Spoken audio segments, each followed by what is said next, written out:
Hi there. I've decided to do an Afghan stitch sampler, and for my guide I'm using Leisure Arts 52 Tunisian crochet stitches to combine and make a sampler. I got this as a download. In fact, I have a hard copy somewhere. It was in print years and years and years ago and is located somewhere in this house, but I have no clue where. And frankly, the download's rather convenient because it's on my iPad and I prefer it. I never lose my iPad. I definitely lose paper a lot. For this sampler, I'm also going to be using cotton yarn, which I've never done before. And I'm using the sugar and cream. I went to a local craft store and bought just about every color they had. And I'm going to be using a cream as my background border. I'm going to be doing the borders a little differently than they show in that pamphlet, and plus I'm making the blocks a different size. I've decided to make my blocks 36 stitches in width, and the Afghan stitch is a little taller than it is wide, and so it takes more stitches lengthwise than it does rows to make a square. I know that's clear as mud, but in essence, if you look here at my border, and this border will be going around each of the different blocks, my border rows, there's only 3 rows, but my border column is essentially 4 stitches. And the reason is that it pretty much takes 4 stitches to every 3 rows to match and gauge to get a square. And so I've done 36 inches because for the block itself, because it's divisible by both. And if I take 36 divided by 4, I come up with 9. And if I take 9 times 3, then 27. So in essence, for 36 stitches, I should do 27 rows and it will more or less be square. And we'll see how that goes. For the very first block, I'm just doing the basic Afghan stitch or simple stitch. And that involves, once you've done your chain, which I chained 40, I chained 36 for the block plus 4 for the border. So I came with 40. Then I did my 3 rows for my border. And then now, let's see if I can get this all lined up yarn-wise for you. Now I'm going to just go into each front post, wrap my yarn around, and draw through.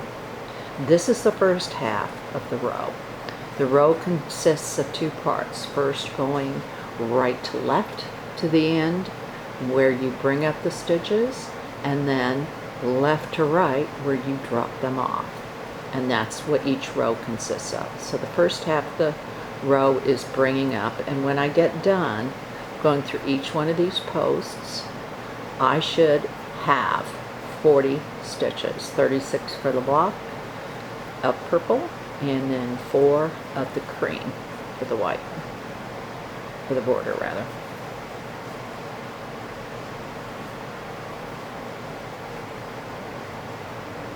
Oops. And I'm just going to do 1 row for you. It's really tricky looking through the video for these stitches. And so I'm actually looking under the camera and hoping it's staying in focus. It's kind of like when I first started learning how to take pictures with my iPhone, and instead of looking through a viewfinder, I was looking at the camera picture. Not that I'm dating myself or anything.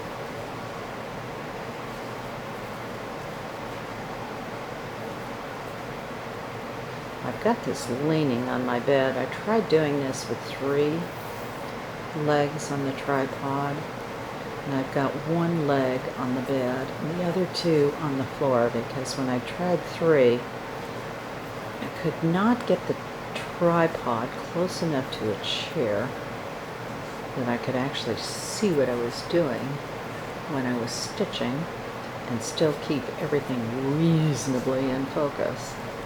So hopefully this isn't jiggling too much. Otherwise I might just have to break down and get a video camera, which I'm trying not to do, because this is just for fun.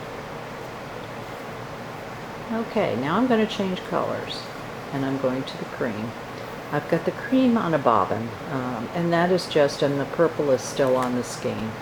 And the reason for that is it's just easier to keep them untangled. But the bobbin, you have the luxury of winding it pretty short and close to where you're stopping. So I just let the purple hang, and I pick up the cream.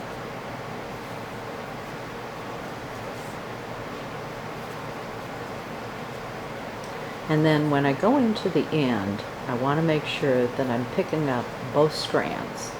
And if you look on the back side, there's an individual strand back there. It doesn't show up real good here on this picture, but I'm going through both strands.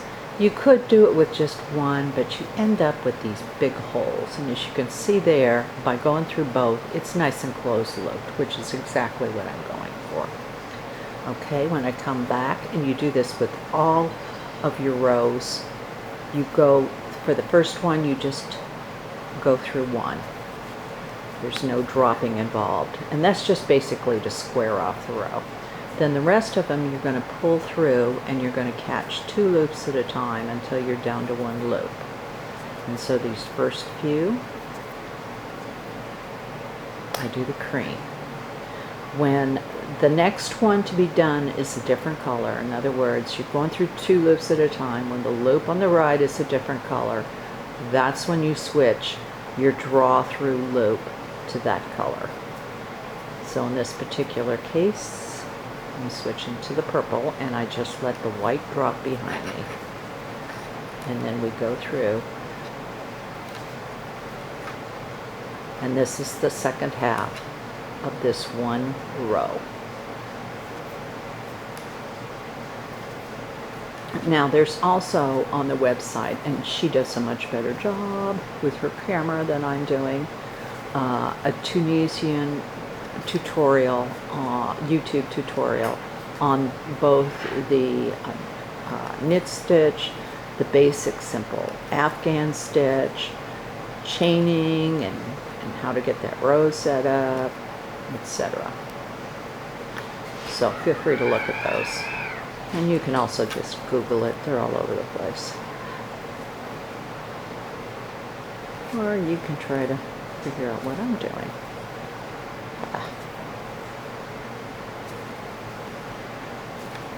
I might actually make it through this video without getting photobombed by my dog. This is take number 3. The first 2 she managed to show up, stick her nose in the middle.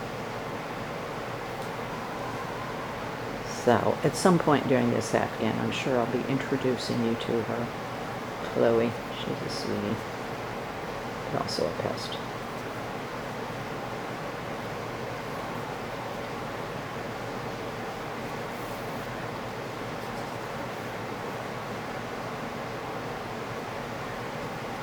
Periodically looking over there, and it more or less looks like it's in focus. The very first one I did, I thought I was doing good, and then I went to watch it and I went, oh my gosh, there was no saving, and it was so out of focus.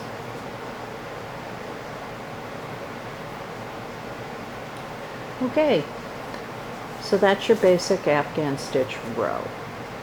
Right now I have 1, 2, 3, 4, 5 rows, only 22 more to go for this particular block. And I'm not going to torture you with that process. But this is one row, and it consists of going this way and coming back. That's when you've completed a row, is when you're down to 1. Alright, thanks for watching. The next video will be, after I've got this one done and the border on in between it, we'll be starting the purl stitch. Or possibly the knit stitch. I think we'll go to the knit stitch. You'll find out when the next video comes out. Thanks for watching. Bye.